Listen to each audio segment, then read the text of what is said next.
প্রিয় দর্শক সবাইকে শুভেচ্ছা জানিয়ে শুরু করছি নিউজ 24 এর সরাসরি সম্প্রচারিত স্বাস্থ্য বিষয়ক সাপ্তাহিক আয়োজন এভারকেয়ার হসপিটাল স্বাস্থ্য সংলাপ। পুরো অনুষ্ঠান জুড়ে আপনাদের সাথে আছি আমি ডাক্তার তানিয়া আলম। প্রিয় দর্শক, আজ আমরা কথা বলবো অনিয়মিত হৃদস্পন্দন ও হার্ট ফেলিওর এই বিষয় নিয়ে।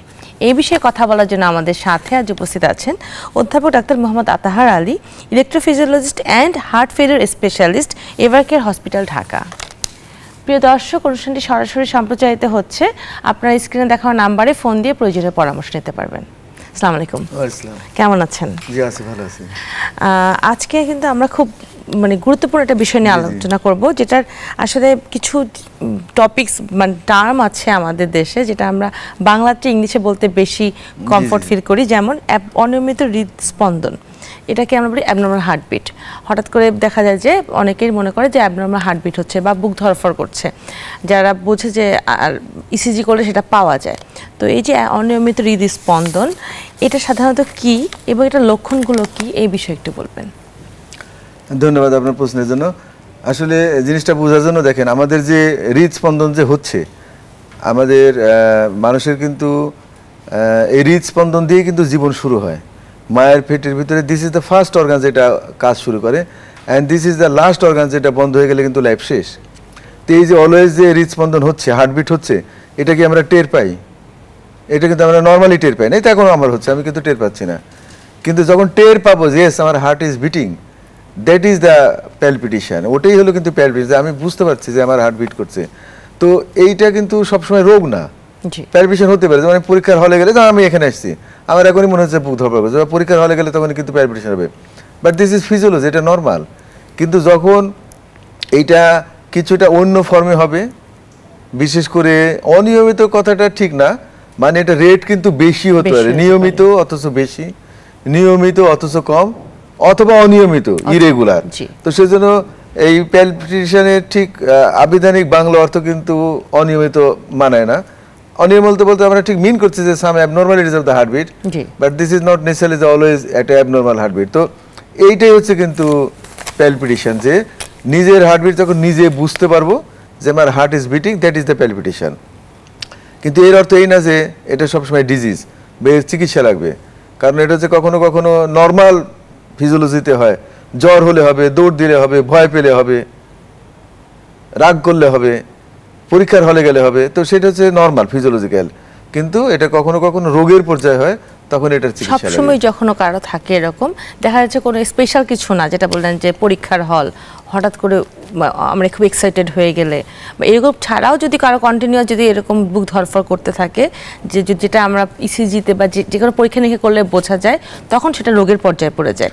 হঠাৎ করে আমার দেখা যাচ্ছে আমার বুক ধড়ফড় করছে, তখন আমার মনে হয় এটা না, এইটা কিন্তু একটা বিশেষই আছে। যেমন ধরেন যে আমি জোরে হাঁটছি, সিঁড়ি দিয়ে উপরে উঠছি, দৌড় দিচ্ছি, হার্টবিট বাড়বে, এটা কিন্তু আমরা কিছু মনেও করি না, সবাই কিন্তু বুঝেই যায় যে দিস ইজ নর্মাল।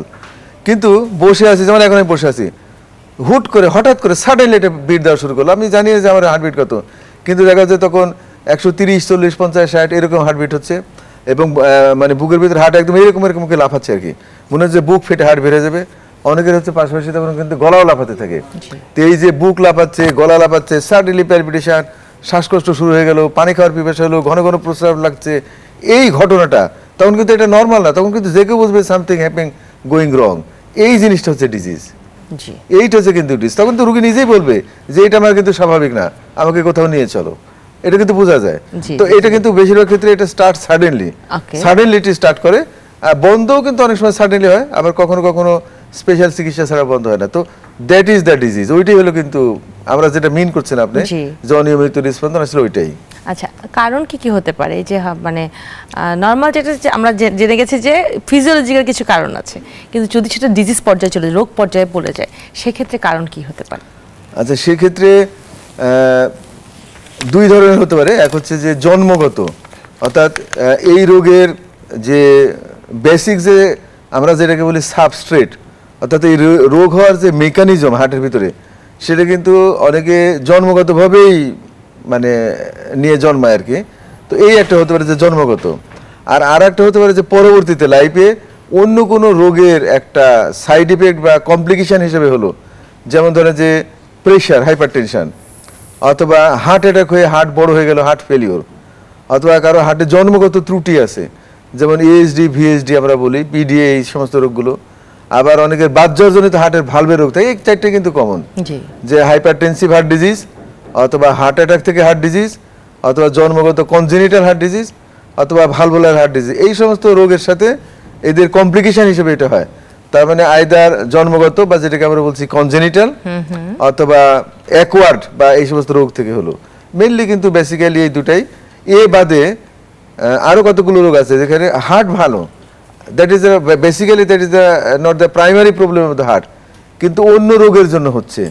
যেমন ধরেন যে কারো থাইরয়েডের সমস্যা আছে, সেখান থেকে হতে পারে। তারপরে যে ডেঙ্গু, দেখছেন না, ডেঙ্গু কিন্তু হার্টের রোগ না, অথচ ডেঙ্গু হয়ে কিন্তু হার্টবিট শতকরা 10 থেকে 15 জনের হার্টবিট কম অথবা বেশি এরকম হতে পারে। কোভিডের সময় শতকরা 25 জনের কিন্তু হার্টের সমস্যা ছিল, but those are not the basically primary heart disease. তো সেরকম মানে জন্মগত অথবা অ্যাকোয়ার্ড যেটাকে আমরা বলি জন্মের পরে হার্টের রোগ, অথবা অন্য কোনো শরীরের রোগ যেখান থেকে আবার হার্ট সেকেন্ডারিলি এফেক্টেড হচ্ছে, সেভাবে কিন্তু হতে পারে। সেক্ষেত্রে হতে পারে। এই যে আমরা নর্মালি আমরা যেটা জানি যে বুক ধরফর করা, সেটা কি আমরা মিন করি, তো যখন ডাক্তারের কাছে পেশেন্টরা আসেন তো অনেকগুলো কারণ বললেন, তো এর সাথে কি মানে অজ্ঞান হয়ে যাওয়ার কোনো রিলেশন আছে, যে বুক ধরফর করছে বা তার অ্যাবনর্মাল হার্টবিট, মিসড হার্টবিট, সাথে সাথে কিছুক্ষণের জন্য সে অজ্ঞান হয়ে গেল, সে জানে না, যেটাকে আমরা সিনকোপাল অ্যাটাক বলি, এই ধরনের কোনো রিলেশন আছে কিনা? ট্রু আছে, সেটা হচ্ছে খুবই মানে একেবারে ম্যাথমেটিক্যাল কিন্তু। মানে ইউজুয়ালি হার্টবিট যদি টু ফাস্ট হয়, যেমন হার্টবিট যদি 180, নরমাল হার্টবিটটা আমরা যদি জানি, আরেকবার জানতে যাচ্ছি আপনার কাছে। নরমাল হার্টবিট তো আমাদের নরমাল হার্টবিট হচ্ছে 60 থেকে 100, জি, কিন্তু এটা বিশেষ সিচুয়েশনে হার্ট কিন্তু অ্যাকোমোডেট করতে পারে, এটা কিন্তু ফিজিওলজিক্যাল। যেমন আমি যখন ঘুমায় যাব তখন কিন্তু শরীরের কাজ করার দরকার নেই, তখন কিন্তু হার্টবিট 30-40 হয়ে যেতে পারে। আচ্ছা, ঘুমের ভিতরে, কারণ যদি ঘুমের ভিতরে আমরা হার্টবিট দেখি, এটা কিন্তু অ্যারাউন্ড 30-40 এরকম থাকে। আর এমনিতেই হচ্ছে 60 থেকে 100-র ভিতর। কিন্তু আমি হঠাৎ করে বাস ধরার জন্য দৌড় দিলাম, দেখবেন যে ওই সময়ের জন্য আমার হার্টবিট 120-30 হয়ে গেছে। তো এই যে কাজের সঙ্গে তাল মিলিয়ে হার্টবিট কম অথবা বেশি হওয়া, দ্যাট ইজ ফিজিওলজিক্যাল। কিন্তু এটার একটা লিমিট আছে। হার্ট হচ্ছে কি বডির ডিমান্ড বাড়ানোর জন্য, ডিমান্ড ফুলফিল করার জন্য হার্টবিট বাড়ায়, তার কিন্তু সাপ্লাইটা মিট করে। ধরে যে হার্টের এখন এতটুকু অক্সিজেন দরকার, সেটা সাপ্লাই করবে কী করে? হার্টবিট বাড়ায়। তো সেটা হচ্ছে 180 পর্যন্ত কিন্তু ফিজিওলজিক্যাল, যে 100 বা 80 পর্যন্ত হার্টবিট বাড়লে কিন্তু আমাদের হার্টের কার্যক্রম মানে কর্মক্ষমতা বাড়তে থাকে। 180-র বাইরে চলে গেলে কিন্তু কমতে থাকে। তো সেই রকম হার্টবিট বেড়ে যাওয়ার জন্য কিন্তু মানুষ অজ্ঞান হয়ে যেতে পারে। বিশেষ করে 180-র বাইরে 200, 220, 30 হয়ে গেলে তখন কিন্তু পাম্পিং পাওয়ার কমে গিয়ে মানুষ অজ্ঞান হয়ে যেতে পারে। তবে কমনলি অজ্ঞান হওয়া হচ্ছে হার্টবিট কমে যাওয়ার জন্য। হার্টবিট কমে 30-এর নিচে যদি 5 সেকেন্ড থাকে, মানুষ কিন্তু অজ্ঞান হয়ে যাবে। That is less than 30 for 5 second, তাহলে কিন্তু অজ্ঞান হয়ে যাবে। আচ্ছা, তো অজ্ঞান হয়ে যাওয়ার জন্য কমনলি কিন্তু যদি হার্টবিটের জন্য অজ্ঞান হয়, তাহলে মোস্ট কমনলি এটা হচ্ছে হার্টবিট কমে যাওয়ার জন্য হয়, বাট বেড়ে যাওয়ার জন্য কিন্তু হতে পারে। অনেক সময় আমরা যেটা বলি যে এখন তো আসলে আমরা সোশ্যাল মিডিয়ার কারণে অনেক কিছু জানতে পারি, গুগলের কারণে জানতে পারি, যে অনেকে মনে করে যারা এক্সারসাইজ করে রেগুলার। আচ্ছা, আমাদের সাথে একজন দর্শক আছেন, দর্শকের ফোনটা নিয়েছি। দর্শক, আপনার পরিচয় দিয়ে প্রশ্নটি করুন। হ্যালো, দর্শক শুনতে পাচ্ছেন? হ্যালো,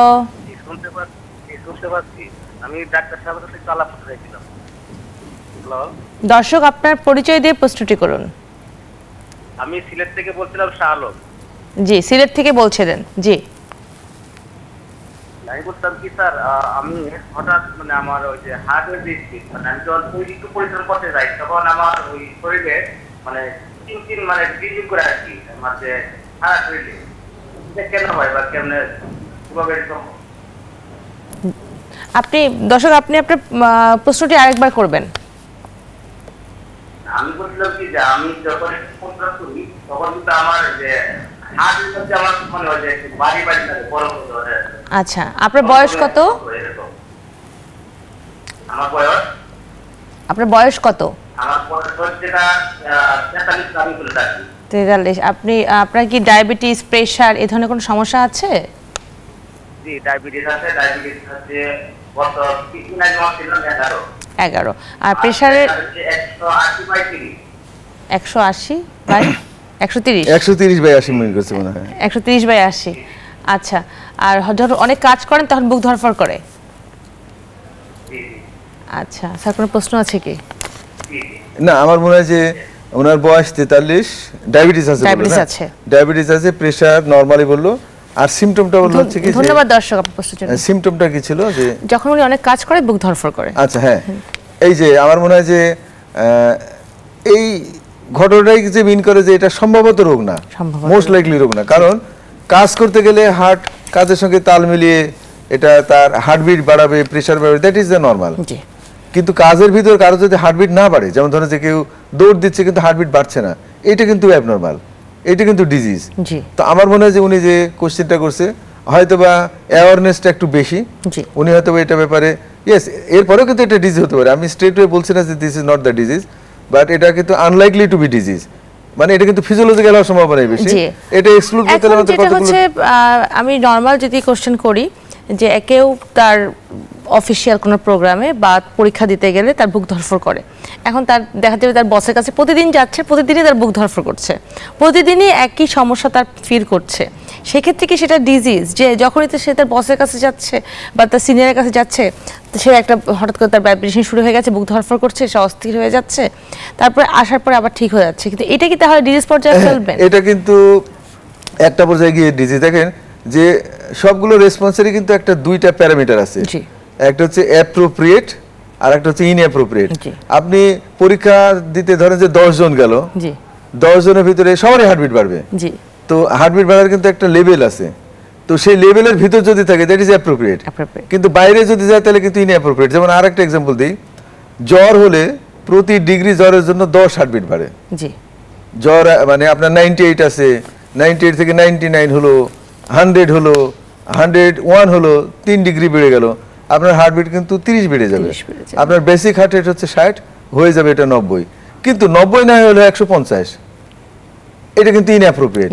সুতরাং ওই যে পরীক্ষার হলে যেটা বললেন আর কি, এগুলো কারো কারো ক্ষেত্রে যদি ইনঅ্যাপ্রোপ্রিয়েট রেসপন্স হয়, যা হওয়া উচিত তার সাথে অস্বাভাবিক মাত্রা হচ্ছে, দ্যাট ইজ দ্য ডিজিজ, ওটা কিন্তু চিকিৎসা লাগবে, তখন আবার চিকিৎসা লাগবে। সুতরাং ওই বেড়ে যাওয়ার জন্য কারো যদি তার সোশ্যাল লাইফ, পার্সোনাল লাইফে সমস্যা তৈরি হয়, দ্যাট শুড বি ট্রিটেড। আরেকটা জিনিস হচ্ছে কি, যেটা আমি প্রথমে কোশ্চেন করতে যাচ্ছিলাম, যে আমরা জানি যে রেগুলার যারা এক্সারসাইজ করে তাদের কিন্তু হার্টবিটটা, মানে যখন নর্মাল হার্টবিট যেটা আমরা 60 থেকে 90 বা 100 ধরা হয়, কিন্তু যখন কেউ রেগুলার দৌড়াচ্ছে প্রতিদিন সকালে বা বিকালে, তখন তার অনেকে বলে যে সোশ্যাল মিডিয়ার মাধ্যমে জানতে পেরেছে যে 140 হলে তার মানে তার হার্টটা ভালো আছে, সে চিন্তা করে যে না, তার মানে আমার হার্ট খুব ভালো আছে, আমার নর্মাল নেমে আসছে। এই ক্ষেত্রে এই প্যারামিটারটা কেমন হওয়া উচিত একটু বলবেন? এটা আসলে আমার মনে হয় যে এখন কিন্তু আমরা অনেকেই সচেতন, আমরা জানি, এবং আমাদের অনেকে জিম করে, আমাদের যারা ট্রেনার আমি দেখছি যে তাদেরকে অনেকে শেখায়। আসলে হার্ট কিন্তু একটা অটোনমিক অর্গান, এটা কিন্তু নিজে নিজেই চলে, স্বয়ংক্রিয়ভাবে চলে। তো কিন্তু এটাকে আবার এরও তো একটা কন্ট্রোলিং অথরিটি আছে, সেইটা হলো কিন্তু আমাদের নার্ভাস সিস্টেম। আমাদের নার্ভাস সিস্টেমের দুইটা পার্ট আছে, একটাকে আমরা বলি সিম্প্যাথেটিক আর একটা হচ্ছে প্যারাসিম্প্যাথেটিক। আমরা এক্সারসাইজ করলে আলটিমেটলি ওই প্যারাসিম্প্যাথেটিকটা কিন্তু সিম্প্যাথেটিক ডোমিনেট করা শুরু করে। যেমন যখন আমি দৌড় দিব, সিম্প্যাথেটিক ডোমিনেট করবে, ঘুমায় যাব, প্যারাসিম্প্যাথিক ডোমিনেট করবে। প্যারাসিম্প্যাথিকটা সবসময় কিন্তু হার্টের মানে ওয়েলবিংটা বেশি চায়, আর সিম্প্যাথিকটা হচ্ছে যে কোনো উপায় হচ্ছে হার্টের কাজ বেশি চায়। আমি খুব সহজ ভাষায় বলি, যেটা আমার ভয় পেলে যেটা হয় সেটা হচ্ছে সিম্প্যাথেটিক। তো এই ব্যালেন্সের যে সিস্টেমটা, এটা কিন্তু বিভিন্ন টেকনিকে এটা ডেভেলপ করা যায়, আমরা কিন্তু অ্যাকোয়ার করতে পারি হার্টকে। কিন্তু এইভাবে আমরা যেরকম একটা মানে পেটকে যেভাবে ট্রেনড আপ করি, হার্টকেও কিন্তু অনেকে এইভাবে ট্রেনড আপ করতে পারে যে এই ব্যালেন্সের ভেতর চলবে আর কি। জি জি জি, সেইভাবেই এই দেখা যায় যে ট্রেনাররা করে থাকে। আমি দর্শকের ফোন নিয়ে নিচ্ছি। দর্শক, আপনার পরিচয় দিয়ে প্রশ্নটি করুন। হ্যালো হ্যালো হ্যালো, কে বলছেন? হ্যালো, আপনার পরিচয় দিয়ে প্রশ্নটি করুন। আমি কুষ্টিয়া থেকে বলছি। জি দর্শক, আপনার টেলিভিশনের ভলিউমটা বন্ধ করে নিন। হ্যালো, ভলিউমটা বন্ধ। হ্যালো, আমার বয়স 60 বুঝছেন। জি, আপনার বয়স 60। আমি হাঁটতে করতে গেলে বুকে খুব ব্যথা বাড়ে, হাঁপ হয়, পিঠে ব্যথা বাড়ে। এটা আমি ওষুধ খাই করে নিচ্ছে, কিন্তু পিঠে ব্যথা বাড়ে। হাঁটতে গেলে বুকে ব্যথা হয়, পিঠে ব্যথা হয়? পিঠে ব্যথা হয়। আপনার বয়স 60, আপনার ডায়াবেটিস, প্রেশার কিছু আছে? ডায়াবেটিস প্রেশার আছে, কিন্তু নিয়ন্ত্রণে থাকে। এই যে হাঁটতে গেলে ব্যথা করে, এটা কি মানে কতক্ষণ এই ব্যথাটা থাকে? ব্যথাটা হাঁটা বন্ধ করলে ব্যথাটা করে নিয়ে। আবার সিঁড়ি ভাঙলে ব্যথা করে, বুক ধরফর করে? বুক ধরফর করে না, বুক যেন কেমন যে হয়ে যায় আর কি, হাতটা বেশি। হাঁটা কতক্ষণ হাঁটার পরে বুক ধরফর শুরু করে? ওই এখন হাঁটতে যখন প্রথমে এটা হয়, তখন 2-4 মিনিট হাঁটতে এটা হচ্ছে। কোন প্রশ্ন আছে স্যার? 60 বছর বয়স। না। আমি প্রশ্নের উত্তরটা বিরতির পর এসে দেব। জি জি জি, ঠিক আছে। আচ্ছা দর্শক, আপনি আমাদের সাথে থাকুন, আপনার এই প্রশ্নের উত্তর আমরা বিরতির পর এসে দিচ্ছি। ফিরছি ছোট্ট একটি বিরতির পর। এভারকেয়ার হসপিটাল স্বাস্থ্য সংলাপের সাথেই থাকুন।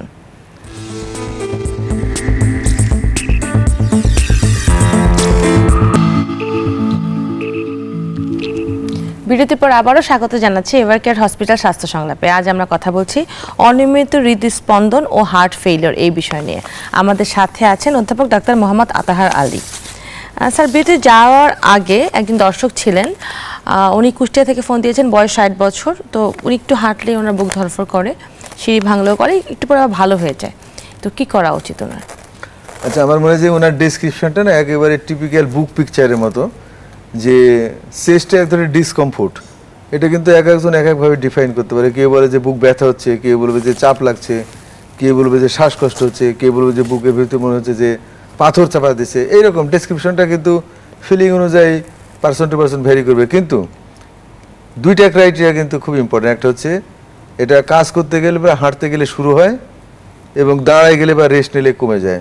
এটা কিন্তু অলমোস্ট সার্টেন, এটা যে সাজেস্টিভ অফ হার্টের, এবং এটা হার্টের রক্তনালীতে ব্লক মিন করে। জি। ওনার যা হিস্ট্রি, তাতে এটা ব্লক যে আছে কি না এটা দেখার জন্য কতগুলো টেস্ট করে এটা শিওর হওয়া উচিত। বাট ওনার ইতিহাস কিন্তু খুবই সাজেস্টিভ যে হয়তো বা ব্লক থাকতে পারে। জি। তো দর্শক, আপনার এই যে সমস্যা বললেন তার জন্য কিন্তু ব্লক থাকার সম্ভাবনা খুব বেশি, এবং এটা আমার মনে হয় যে পরামর্শ নেওয়া উচিত। জি, এই যে আমরা কথা বলছি অনিয়মিত হৃদস্পন্দন, যেটা হচ্ছে অ্যাবনর্মাল হার্টবিট বা নর্মাল হার্টবিট বেশি হচ্ছে, এক্সেসিভ হচ্ছে, এটা তো পেশেন্ট আসছে কমপ্লেন নিয়ে, পরীক্ষা নিরীক্ষা কিসের মাধ্যমে বোঝা যায় যে পেশেন্টের আসলেই প্রবলেম আছে? আচ্ছা, পরীক্ষা নিরীক্ষার চাইতে খুবই ইম্পর্টেন্ট হচ্ছে কিন্তু রুগীর মানে ইতিহাসটা শোনা। আমরা কিন্তু অনেক ক্ষেত্রে পরীক্ষা করলেও কিন্তু ধরা যাবে না, কিন্তু ইতিহাস কিন্তু ইন্ডিকেট করবে যে yes there is some problem. Okay, এটা কিন্তু মানে একদম হচ্ছে কি, যেটা হার্টের তো ইলেকট্রিক্যাল অ্যাক্টিভিটিস, আমাদের এই পরীক্ষাগুলো কমন কতগুলো প্রোটোটাইপ পরীক্ষা আছে। যেমন আমরা ইসিজি করি, এক্স রে করি, তারপর ইকো করি, এগুলো আমাদের সব মানুষই কিন্তু এখন জানে, ইসিজি, এক্স রে, ইকো। এরপরে কতগুলো স্পেশাল টেস্ট আছে, যেমন হল্টার একটা টেস্ট আছে, হল্টার, যে 24 ঘন্টা ধরে হার্টকে মনিটর করা, হল্টার টেস্ট। তারপরে হচ্ছে যে এরপরের লেভেলে গেলে হচ্ছে এনজিওগ্রাম, এবং এই যে আজকে যে বিষয়টা নিয়ে আমরা কথা বলছি, electrophysiological study, that is the last test, electrophysiological study. তো এই স্টেপ আছে, কিন্তু এগুলো যাওয়ার আগে শতকরা 80% ক্ষেত্রে, 80% ক্ষেত্রে কিন্তু আমরা রুগীর কথা শুনে এবং রুগীর পালসে হাত দিয়ে আমরা 80% ক্ষেত্রে কিন্তু রোগটা অলমোস্ট ধরে ফেলতে পারি যে দিস ইজ দ্য প্রবলেম। 20% ক্ষেত্রে আমাদের ইনভেস্টিগেশনের উপর ডিপেন্ড করতে হয়, আর ওই 80% কনফার্ম করার জন্য টেস্ট লাগে, কনফার্মের জন্য। বাট রোগের প্রাথমিক ইমপ্রেশন কিন্তু রোগীর গল্প থেকে হয়ে যায়, যেটা হতে পারে। দর্শক আছেন আমাদের সাথে। দর্শক, আপনার পরিচয় দিয়ে প্রশ্নটি করুন। জি, আমার নাম মেহেদি হাসান। জি, মেহেদি সাহেব বলুন। জি, আমি খুলনা থেকে বলতেছি, আমার বয়স 20 বছর। জি, প্রশ্নটি বলুন। জি, আমার প্রশ্ন হচ্ছে যে আমি খেলাধুলা করার পর, ঠিক আছে, আমি কালকে রাত্রে বাড়ি এসে একটু শুয়েছি, তখন জোরে শ্বাস প্রশ্বাস নিতে গেলে আমার বুকের ভেতর ব্যথা করে উঠতেছে, এবং এটা আগেও অনেক হয়েছে। কতক্ষণ থাকে? এইটা থাকে 10-20 মিনিটের মতো থাকে। ভালো হয় কিভাবে? এমনি ভালো হয়ে যায়? হ্যাঁ, এমনি ভালো হয়ে যায়। এটা আপনার বয়স কত? আপনার বয়স কত বলেন? 20? হ্যাঁ, 20 বছর। কি খেলাধুলা করেন? ফুটবল খেলি। ফুটবল খেলেন, খেলার কত এসে মানে খেলা শেষ হলে গেলেই বুক ধরফর করে নাকি রাতে করে? খেলা শেষ হওয়ার মনে করেন 1 ঘন্টা 1.5 ঘন্টা পরে। খেলা শেষ হওয়ার 1-1.5 জি, জি। ঘন্টা পরে। প্রশ্ন আছে কোনো? হ্যাঁ এটা না প্রশ্ন নাই, জি। কারণ ওনার ডেসক্রিপশনও খুব ভালো, উনি যা বলছেন তাতে কিন্তু বোঝা যাচ্ছে যে ওনার বয়স হচ্ছে 20। জি। এই ধরনের ক্ষেত্রে আমার যেমন প্রাথমিক ইমপ্রেশন হলো যে তার আদৌ কোনো জন্মগত রোগ আছে কিনা এটা আইডিয়া করা থাকতে পারে, যে এই বয়সে কিন্তু যদি কিছু থেকে থাকে তাহলে সেটা কিন্তু জন্মগত রোগ। জি। কিন্তু ওনার ডেসক্রিপশনটা কিন্তু খুবই ইম্পর্টেন্ট। যেমন আগেকার রোগীর দেখেন যে হাঁটতে গেলে হয়, রেস্ট নিলে কমে যায়। ধন্যবাদ দর্শক আর- আপনার প্রশ্নের জন্য। কিন্তু ইনি বলছেন কি যে ওনার খেলার পরে খেলা শেষ হয়ে যাওয়ার পরে পরে হয় এবং সেটা শ্বাস নিলে হয় হ্যাঁ। এবং মানে শ্বাসের সাথে রিলেটেড সোজা কথা, এগুলো কিন্তু অলমোস্ট শিওর যে হার্ট রিলেটেড না। আচ্ছা, এটা হার্টের হওয়ার সম্ভাবনা খুবই কম, কারণ ওনার পরিশ্রমের সময় কিন্তু হয় নাই, না। রেস্টের সময় হচ্ছে, যেটা নিঃশ্বাস নিলে ফিল করছে আবার অন্য সময় ফিল করছে না। তো এই যে পরিশ্রমের সাথে যদি রিলেটেড না হয় এবং রেসপিরেশনের সাথে যদি রিলেটেড হয় তাহলে এটা হার্টের হওয়ার সম্ভাবনা খুবই কম। সেস্টুয়াল, মাসকুলার অথবা রেসপিরেটরি যেটাকে আমরা বলি প্লুরাল, এইরকম হওয়ার সম্ভাবনা বেশি।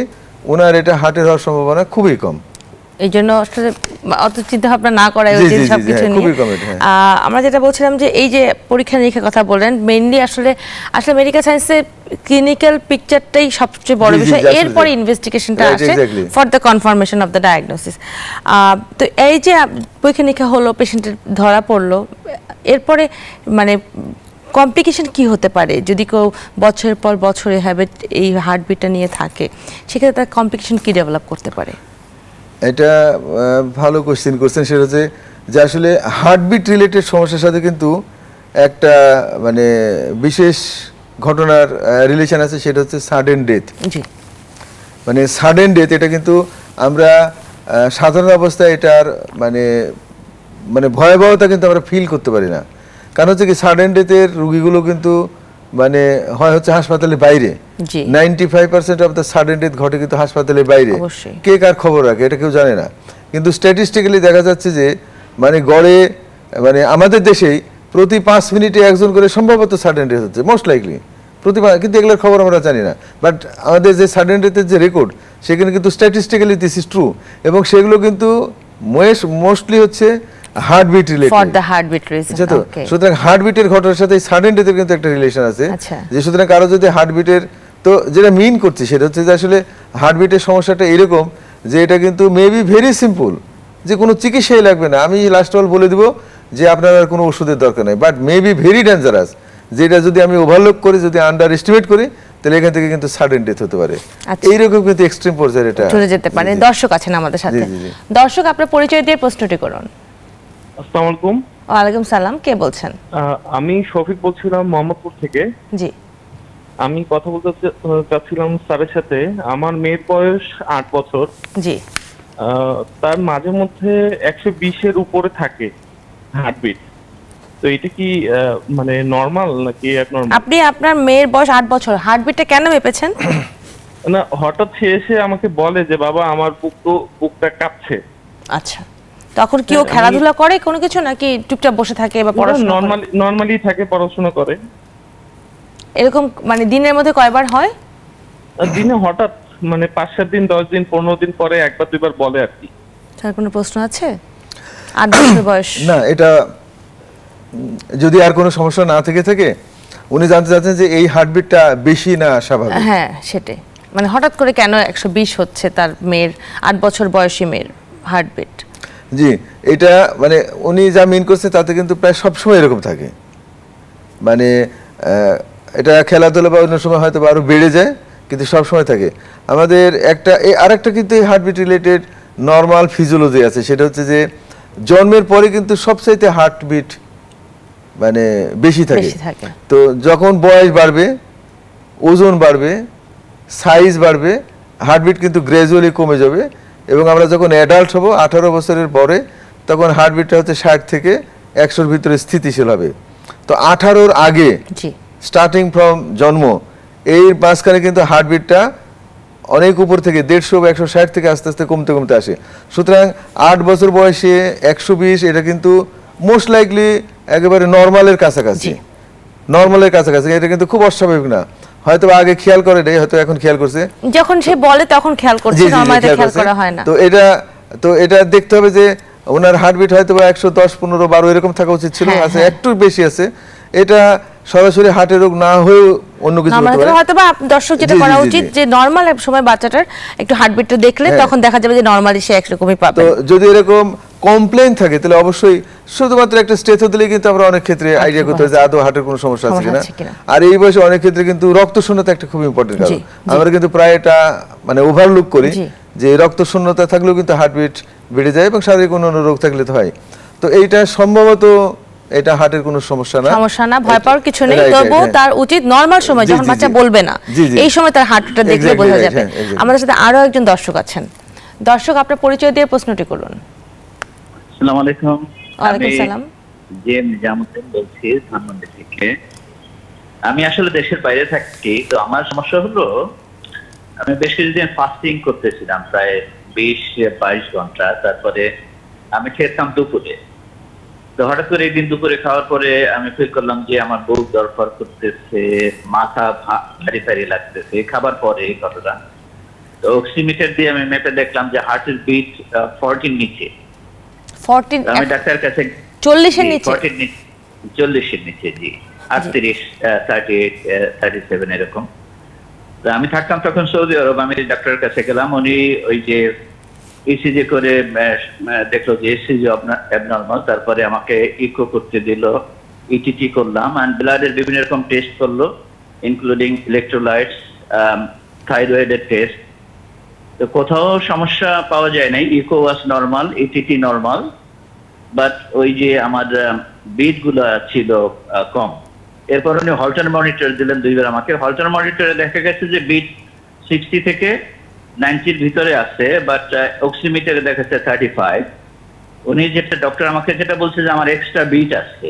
আমি এই যে রিসেন্টলিও হল্টার মনিটর করাইলাম, সেখানে 24 ঘন্টায় 36,000 এক্সট্রা বিট পাওয়া গেছে।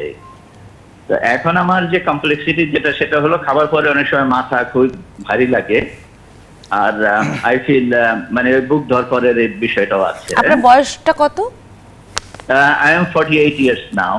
48 ইয়ার্স। স্যার, প্রশ্নের উত্তরটা বিরতির পরে এসে দেবো। কোনো প্রশ্ন আছে দর্শকের কাছে? না, কোশ্চেনে ওনার ডেসক্রিপশন খুবই সুন্দর, যে আমি পরে বলছি। আচ্ছা দর্শক, আপনি আমাদের সাথেই থাকুন। আপনার এই প্রশ্নের উত্তর আমরা বিরতির পর এসে দিচ্ছি। ফিরছি ছোট্ট একটি বিরতির পর। এভার কেয়ার হসপিটাল স্বাস্থ্য সংলাপের সাথেই থাকুন।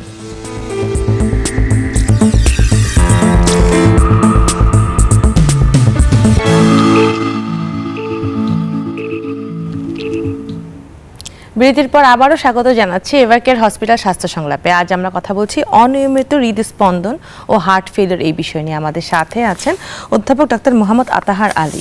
স্যার, বিরতিতে যাবার আগে একজন দর্শক ছিলেন, উনি 48 ইয়ার্স ওল্ড, দেশের বাইরে থাকেন।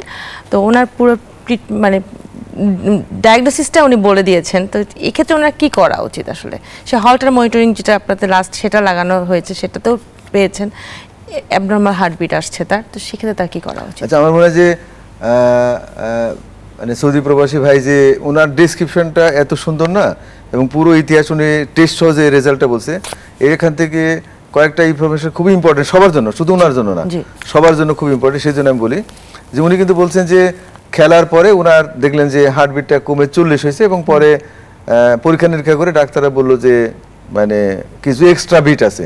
তো এই নিয়ে আমি বলি আসলে হার্টবিট কমে গেলে কিন্তু 2 মেকানিজমেই হতে পারে। একটা হচ্ছে ট্রুলি কমে যাওয়া, যেখানে হার্টের ইলেকট্রিক সিস্টেমে ব্লক হয়ে আপনার হার্টবিট কমে যায়, এবং সেখান থেকে এক্সট্রিমলি কমে গেলে অজ্ঞান হয়ে পড়ে যেতে পারে। সে একটা দিক আছে, যার জন্য স্পেশাল চিকিৎসা অনেক সময় হার্টে পেসমেকার ওটা লাগে। কিন্তু ওনার যেটা হচ্ছে, এটা কিন্তু one of the common findings, যে হার্টবিট কমে গেলে যে সবসময় ইলেকট্রিক সিস্টেম ব্লক হয়ে হবে তা না, এরকম কিন্তু এক্সট্রা বিট অ্যানাদার মেকানিজম, যেখান থেকে ওই এক্সট্রা যে বিটগুলো হচ্ছে ওগুলো কিন্তু আমরা হাতে কাউন্ট করতে পারি না, ওগুলো কিন্তু পালস অক্সিমেট্রিতে আসে না। তো আমাদের অনেকেই আছে যে এখন এই করোনার পর থেকে পালস অক্সিমেট্রি, এবং এখন হচ্ছে যে প্রায় আপনার এই যে স্মার্ট ওয়াচের মাধ্যমে কিন্তু অলওয়েজ হার্ট রেট মনিটর করতে থাকে। তো দেখে যে হার্টবিট এই 60 হলো, এই 50 হলো, এই 72 হলো, এটা নিয়ে খুব অস্থির হয়ে যায়। আসলে তা না, হার্টবিট হচ্ছে কি প্রতিটা 2টা মিনিটের কাউন্ট দেখে মানে ইন্টারভেল দেখে ওরা কিন্তু হার্ট মানে এই সমস্ত ডিজিটাল ইয়াগুলো অলওয়েজ কিন্তু হার্ট রেট দিতে থাকে। সুতরাং হার্টবিট কমে যাওয়ার দিস ইজ অ্যানাদার মেকানিজম, যে এক্সট্রা বিট।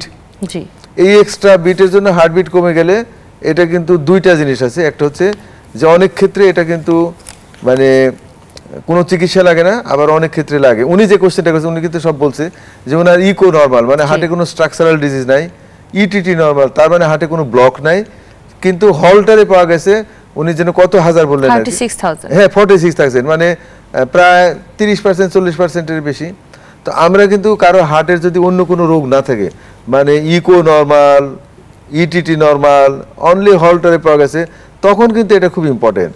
যদি 5% পর্যন্ত এই এক্সট্রা বিট অ্যাকসেপ্টেবল, 10% এটা মেনে নেওয়া যায়, 10-এর উপরে গেলে কিন্তু এটা চিকিৎসা করতে হয়। ওনার যদি 46% হয় তাহলে হার্টের অন্য কোনো রোগ নাই, কিন্তু এই এক্সট্রা বিটের চিকিৎসা লাগবে, নট নেসেসারি যে বড় রকমের চিকিৎসা লাগবে, বেবি সিম্পল একটা ওষুধ দিলে হতে পারে, but that needs some attention. Okay, আমি আপনার কাছে জানতে চাচ্ছি, আমরা অনুষ্ঠান শেষের দিকে চলে এসেছি, এই যে আমরা কথা বলছি অনিয়মিত হৃদস্পন্দন, অ্যারিথমিয়া, এই যে পরীক্ষা নিরীক্ষা হচ্ছে, কিছু ক্ষেত্রে বলছে চিকিৎসা লাগে, কিছু ক্ষেত্রে চিকিৎসা লাগে না। আমরা কিন্তু জানি হার্ট মানে হচ্ছে হার্টের ব্লক থাকবে, একটা রিং বা স্টেন্টিং করা হলে শেষ, কিন্তু এই যে খুব ফাইন টিউন যেটা, এই চিকিৎসাগুলো কি বাংলাদেশে আছে কি না, এবং বাংলাদেশে থাকার এর জন্য কি বিদেশে যাওয়া লাগে, যদি বাংলাদেশে থেকে থাকে এখনো কি বিদেশে যাচ্ছে কিনা? আচ্ছা, আমার মনে হয় যে এটা আমাদের দর্শকদের জন্য আসলে খুবই একটা ইম্পর্টেন্ট বিষয়, আমাদের দেশের মানুষের জন্য ইম্পর্টেন্ট। এই 2000 সালের আগেও এই চিকিৎসা ব্যবস্থাটা কিন্তু আমাদের দেশে, গোটা দুনিয়াতেই কিন্তু এই স্পেশাল সাবজেক্টটা কিন্তু গোটা দুনিয়াতেই 1985-এর পর থেকে, কিন্তু 85 সালের পর থেকে কিন্তু এই ট্রিটমেন্টগুলো খুব ভালোভাবে হচ্ছে ওয়ার্ল্ড ওয়াইড। আগে কিন্তু ছিল, কিন্তু এখন যে বিভিন্ন রকমের মেডিসিন, তারপর হচ্ছে যে অনেক ক্ষেত্রে আমরা ইন্টারভেনশন করি, তারপরে যে ডিভাইস দিয়ে, এগুলো কিন্তু সব 1985-এর পরে, আর আমাদের দেশে আসছে 2000 সালের পরে। এখন এই অনিয়মিত হৃদস্পন্দনের যে চিকিৎসা আমাদের দেশে, আমি মনে করি যে almost parallel to any country. India তো বটেই, এমনকি সিঙ্গাপুর, আমেরিকা যাহা, হয়তো বা হতে পারে যে কিছু সার্ভিস ওরিয়েন্টেড ডিফারেন্স থাকতে পারে, বাট ফ্যাসিলিটিস অলমোস্ট সেম। আমাদের দেশে হয়তো এমন হতে পারে যে এই ট্রিটমেন্ট সার্ভিসটা চিটাগাঙ্গের লোক পাচ্ছে না, বাট ঢাকায় অ্যাভেলেবল। তো আমি যেটা বলছি যে অলমোস্ট, মানে কিছু কিছু আছে, টেকনিক্যাল আছে, ইস্যু আছে, যেগুলো ধরেন যে আমরা এখনো বলি যে তুমি অমুক জায়গায় যাও, কিন্তু অলমোস্ট 99% চিকিৎসা কিন্তু আমাদের দেশেই সম্ভব। এবং এখন আমি দেখছি যে আমাদের দেশের মানুষের কনফিডেন্সই কিন্তু আমাদের পুরো আছে। আমাদেরকে জিজ্ঞেস না করে খুব কম লোকই যায়, আমার মনে হয়। কেউ শক করে গেলে সেটা আলাদা, কিন্তু যারা জেনুইন রুগী আমরা বললে আমরা কিন্তু যাকে পাঠাই দিই, আদারওয়াইজ কিন্তু আলটিমেটলি আমাদের কাছে আসে এবং জিজ্ঞেস করে। আমরা মানে অনেস্টলি বলি যে ইয়েস, এটা আমাদের একতের বাইরে, আপনি যান, কিন্তু 99%ই আমার মনে হয় যে আমরা উই ক্যান ডিল ইট। এটা আমাদের দেশে ফ্যাসিলিটিস আছে। খরচ, এই যে এভার কেয়ারে এই ট্রিটমেন্টটা যে আছে, খরচ কেমন হচ্ছে আসলে? আপনি অবাক হবেন, এই যে কতগুলো চিকিৎসা আছে। একটাকে আমরা বলি রেডিও ফ্রিকোয়েন্সি অ্যাবলেশন, অর্থাৎ ইপিএস এন্ড আরএফই, আমাদের সাধারণ মানুষ জানে, কিন্তু ইলেকট্রোফিজিওলজিক্যাল স্টাডিজ এন্ড অ্যাবলেশন, অনিয়মিত হৃদস্পন্দন, হার্টবিট বাড়লে, যেমন এসভিটি, সুপ্রাভেন্ট্রিকুলার টেইকার্ডিয়া একটা ডিজিজ আছে, যেখানে ইলেকট্রিক্যাল সিস্টেমটা দুইটা থাকে, ইলেকট্রিক্যাল সিস্টেম, তো সুপ্রাভেন্ট্রিকুলার টেইকার্ডিয়া। তো এইটা চিকিৎসা আমাদের দেশে আছে, এবং এটা মানে খুব ডিফিকাল্ট চিকিৎসা না, এবং এটা কিন্তু খুবই ভালো এবং খুবই স্ট্যান্ডার্ড, মানে অলমোস্ট মানে কমপ্লিকেশন রেট খুবই কম, এবং এটা হচ্ছে ওয়ার্ল্ড স্ট্যান্ডার্ডের মতো। তো এইটা নিয়ে আমি একটু বলি, সেটা হচ্ছে যে আমাদের দেশে, আমাদের যেমন সরকারি হাসপাতালে চিকিৎসাটা আছে, আমি আগে দিতাম, এখনও চলছে এখানে, সেখানে ধরেন যে মাত্র 15-20 হাজার টাকা হয়। আমাদের এভার কেয়ার হাসপাতালে 1 লাখ থেকে 1,25,30-এর ভিতরে হয়, প্রাইভেট সেন্টারগুলোতে কিন্তু তাই। এবং এখান থেকে কিন্তু এই সমস্ত প্রাইভেট হাসপাতালে খুব বেশি লাভ করতে পারে না, আমার মনে আদৌ করে কিনা বলা মুশকিল, মানে খুবই কম লাভ করে এটা থেকে। ঠিক সেম চিকিৎসাটা আপনি আমাদের পাশের দেশে যান, এটা কিন্তু কয়েক লাখ টাকা। আপনি থাইল্যান্ডে যান, এটা কিন্তু 12 থেকে 15 লাখ টাকা। সেম চিকিৎসাটা সিঙ্গাপুরে হচ্ছে 30 লাখ টাকা, এক্স্যাক্টলি একদম 30 লাখ। যেটা আমাদের দেশে 1 লাখ, সেটা সিঙ্গাপুরে 30 লাখ। স্বাভাবিক, আমাদের সাথে ওনাদের লাইফস্টাইলের তো ডিফারেন্স তো এরকমই, 30 টাইমস কম বেশি, তো খরচ হতো তাই। তো আমাদের দেশে রিয়েলি এটা এত চিকিৎসাটা সেম, চিকিৎসা same, outcome same, everything same, complication rate প্রায় একই রকমের, মানে সো চিপ, মানে আনবিলিভেবল। আমাদের যারা বাইরে আছে ওরা শুনলে অবাক হয়ে যায়। তো এর কারণ হচ্ছে কি, যে এই সমস্ত চিকিৎসা আমাদের মানে হসপিটালগুলো অনেকটা রিয়েলি এটা আমার মনে হয় যে তারা কনসিডার করে, এবং আমরা ডাক্তার যারা আছি আমাদের খুব কম আছে, আমরাও কিন্তু এই ক্ষেত্রে অনেকটা মানে খুবই কোঅপারেটিভ। এই ধরনের চিকিৎসায় বাইরের দেশে ডাক্তাররা যে পরিমাণে চার্জ নেয় আমরা কিন্তু নেই না। দিস আর দ্য রিজন যে আসলে খরচটা খুবই কম, রিয়েলি খুবই কম। হয়তো এটাই কোনো কোনো মানুষের জন্য বেশি, কিন্তু এটা তো বললাম যে সরকারি হাসপাতালে মাত্র 15-20 হাজার টাকা, আরো কমে যাচ্ছে। জি, জি, জি। প্রাইভেট হসপিটালে একটু বেশি হচ্ছে, কিন্তু সেই হিসেবেও মানে পৃথিবীর অন্যান্য খুব ভালো দেশগুলোর সাথে কম্পেয়ার করলে সেম ট্রিটমেন্ট, কিন্তু খরচ একদমই দেখা যায় 30 ভাগের 1 ভাগ বা 15 ভাগের 1 ভাগ বা 12 ভাগের 1 ভাগ। এটাই অনেক বড় একটা বিষয়। তো আপনি বাংলাদেশে একজন প্রথিতযশা arrhythmia specialist, heart failure specialist. আপনি আমাদের দর্শকদের জন্য এই যে অনিয়মিত হার্টবিট, এই উদ্দেশ্যে কিছু বলবেন? এটা আমার মনে হয় যে মানে চিকিৎসা আলটিমেটলি এটা খুব ইম্পর্টেন্ট। সেটা হচ্ছে যে কারো যদি অনিয়মিত হৃদস্পন্দন মনে হয়, একজন মানুষের কাছে মনে হওয়াটাই যথেষ্ট। সে যদি মনে হয় তাহলে আমার মনে হয় যে সংশ্লিষ্ট কারোর সঙ্গে গিয়ে পরামর্শ করা উচিত। 2 হচ্ছে যে এটা নিয়ে অনেকেই কিন্তু প্যানিক হয়ে যায়। আমার মনে হয় যে প্যানিক হওয়ার দরকার নাই, এটাকে মানে যথাযথভাবে ডিল করাটাই হচ্ছে যথেষ্ট। কারণ বেশিরভাগ ক্ষেত্রে এটা মেবি এটা খুব সিরিয়াস হতে পারে, কিন্তু বেশিরভাগ ক্ষেত্রে কিন্তু মোস্ট অফ দ্য টাইম এটা কিন্তু তেমন কোনো চিকিৎসাই লাগে না, অ্যাসুরেন্সই হয়ে যায়। কারো ফ্যামিলিতে যদি সাডেন ডেথ থাকে বংশে, ফ্যামিলি মানে কারো যদি বংশে ম্যাটারনাল প্যাটার্নাল সাইডে যদি মানে সাডেন ডেথের ইতিহাস থাকে, সাডেন ডেথ মানে কোনো একটা সিমটম হয়ে 1 ঘন্টার ভিতরে মারা গেল, 50 বছর বা তার আগে, এই ধরনের ঘটনা যদি কারো থাকে, তাহলে সেই ব্যক্তির ঘটনা হচ্ছে তার রিলেটিভের, কিন্তু সেই ব্যক্তির এবং তার যদি এরকম অনিয়মিত হৃদস্পন্দন হয়, তার জন্য বিষয়টা কিন্তু খুবই ইম্পর্টেন্ট। এটা আমার মনে হয় যে অবশ্যই তার মানে ভালোভাবে এই বিষয়টা ডাক্তারের কাছে গিয়ে পরামর্শ নেওয়া উচিত। আর 2 হলো যে এইটা মানে অনেক সময় আমরা এটাকে ওভার মানে করি এবং মানে জাজ করি এবং করে অনেক সময় কিন্তু মানসিক একটা অস্থিরতা বাড়ায় দেয়। যেমন অনেকে হচ্ছে যে অলওয়েজ মাঝে মধ্যে পালসে হাত দিয়ে বসে থাকে, পালস অক্সিমেট্রি দেখে, ঘড়িতে হাত দিয়ে বসে থাকে। আমার মনে হয় যে ডাক্তারের সঙ্গে পরামর্শ করে যদি ডাক্তার আশ্বস্ত করে, তাহলে এই ধরনের হ্যাবিটগুলো বাদ দেওয়া উচিত। কারণ এখান থেকে আসলে তার পার্সোনাল লাইফ, সোশ্যাল লাইফের সমস্যা আমরা দেখছি, প্র্যাকটিক্যালি দেখছি যে সমস্যা, এবং এটা তার কিন্তু মানে কর্মক্ষমতা কমে দেয়। এই জিনিসগুলো করা উচিত। আর যদি সত্যি সত্যি রোগ ধরা পড়ে, তাহলে এটা কিন্তু চিকিৎসা আছে। এবং এটা বলি, হার্টবিট রিলেটেড যে সমস্যা, রিয়েলি হার্টের যতগুলো রোগ আছে, সেটা জন্মগত বলেন, রক্তনালীতে ব্লক বলেন, বাইপাস বলেন, this is the only area যেটা মোস্ট অফ দ্য টাইম কিন্তু চিকিৎসা করে কিওর করা যায়। এটা এত খারাপ কিন্তু এটা কিউরেবল কিন্তু মোস্ট অফ দ্য টাইম। আপনাকে অনেক ধন্যবাদ। আমরা আজকে আপনার কাছে অনেক গুরুত্বপূর্ণ কিছু তথ্য পেলাম, আশা করি আপনারও ভালো লেগেছে। দর্শক দেখছিলেন এভারকেয়ার হসপিটাল স্বাস্থ্য সংলাপ। আজ এখানে শেষ করছি। আশা করি আগামী অনুষ্ঠানে আবারও দেখা হবে অন্য কোনো বিষয় নিয়ে। সে পর্যন্ত ভালো থাকবেন, সুস্থ থাকবেন।